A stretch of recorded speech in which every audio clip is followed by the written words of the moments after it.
How to make bed in Infinite Craft. Hello everyone, welcome to our channel. Let's see how we can do it.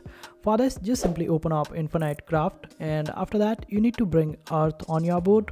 Now bring water on it and it will create plant for you. After that you need to bring wind on it and it will create dandelions. And this way you need to bring wind on dandelion and it will create a seed for you. After that you need to bring fire and it is on board, not on seed. And after that you need to bring wind to fire and it will create smoke. And after that you need to add smoke on smoke and it will create cloud for you. After that you need to add seed on cloud and it will create cotton for you. After that we need to add dandelion to it and it will create pillow for us.